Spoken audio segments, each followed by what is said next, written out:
Welcome back, McFly subscribers. Today we are tying the copper john. It is a general purpose nymph, and I will discuss this fly later in the video, but in case you haven't seen this channel before, this is McFly Angler.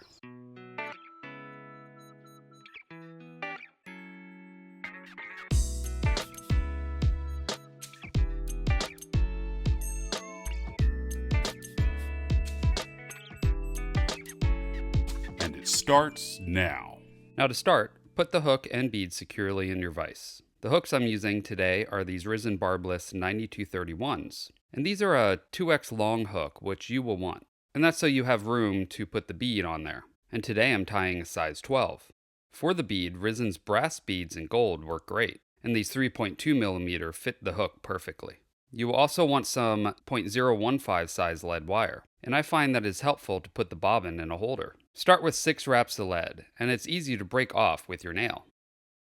Then we will shove it up into the bead cavity, which will add additional weight to this fly and stabilize that bead. For thread, I'm using Viva's 6/0 in black.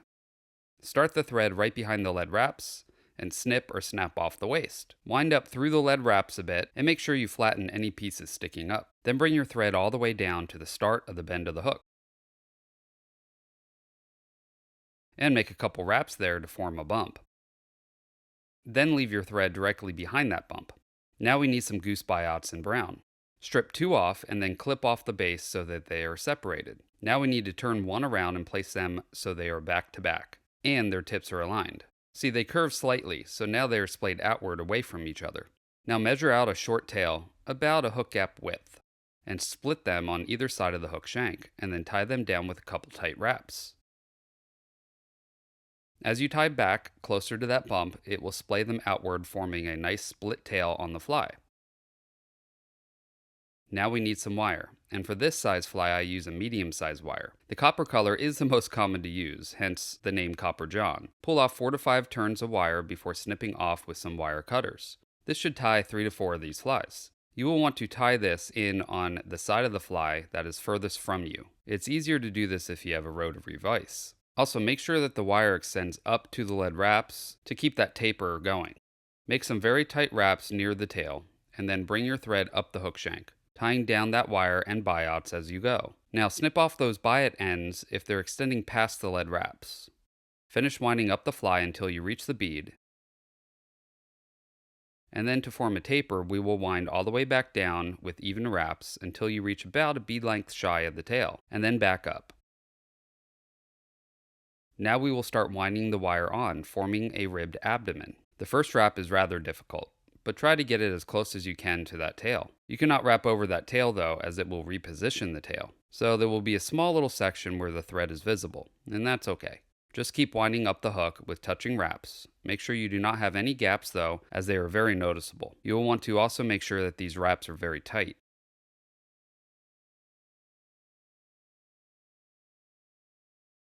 When you reach about a bead length distance from the back of the bead, then capture the wire by wrapping over it a couple times, and then in front of it, and then pull the wire forward and wrap up to really lock it down tight. Then you can simply helicopter the wire off. Make a few wraps to cover the sharp piece of wire there. To build the wing case, we will start with this saltwater size flashaboo. Cut off one strand, and tie this directly on top of the fly, making sure it's not canted to one side or the other. Tie it back to where you ended the wire abdomen. And if it gets in the way, a hair clip will hold it back onto your vise. Now for some thin skin. Measure out about a hook gap width. Then take long scissors and cut this strip as even as possible. Now my strip isn't perfect, as it's fatter on one side, but that's okay, just use the fatter end for larger flies and thinner for smaller flies. Pull off the paper backing and it's time to tie this in. See, this is the side that is the hook gap width, and I'm tying directly on top of the hook, making sure that it's even on both sides, and not canted on one side or the other. Now I'm going to be honest, I think this piece is slightly too wide for this size fly, but not by much. Tie back up over the wire rib slightly to form the right size thorax. You can check it by pulling the thin skin forward. I needed to tie back just a little bit more, and okay, right there is perfect. Now we need some peacock herl. Pull off 3 strands that are similar length, and clip off the fragile tips. Tie this in so it doesn't extend up past the bead. And then get yourself one of those plunger style hackle pliers, and grasp the butt ends of these herl pieces. Then start twisting the herl. Don't twist too much, especially on the first few wraps, as it can break them off.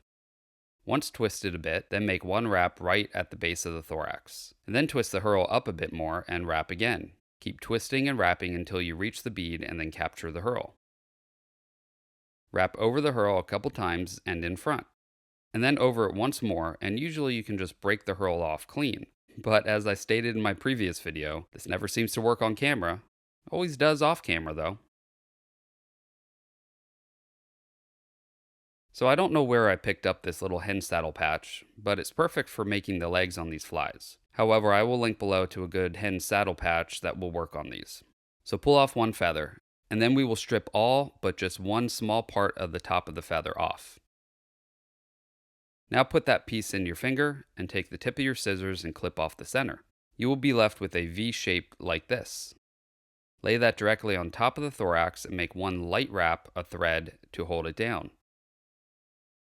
And then pull the thin skin up over the feather. Unfortunately, there wasn't enough room here to do this, so I had to pull the feather back slightly to make it fit, which meant readjusting the feather to the correct position. Pull the thin skin up and over, and make 1 to 2 light wraps to hold it into place. Tug on it pretty good also to make sure it's tight against the thorax. Now you can tug on the feather stem to shorten the legs to your desired length if you want. Then make a really tight wrap to lock everything in tightly.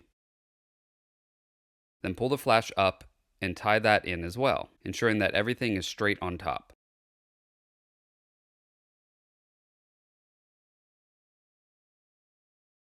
And then pull everything rearward and make a wrap in front of it all. Now you will need some very fine point scissors and cut off that feather.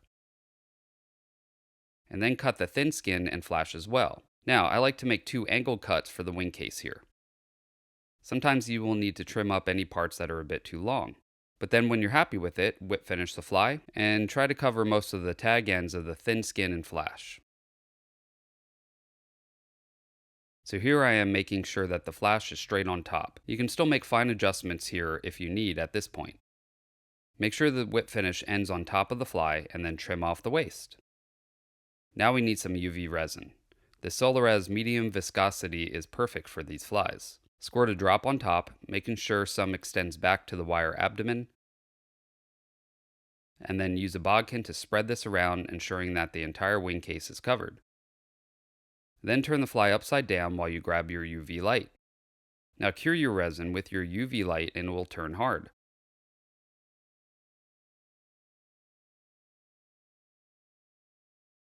And there we go, the fly is now finished.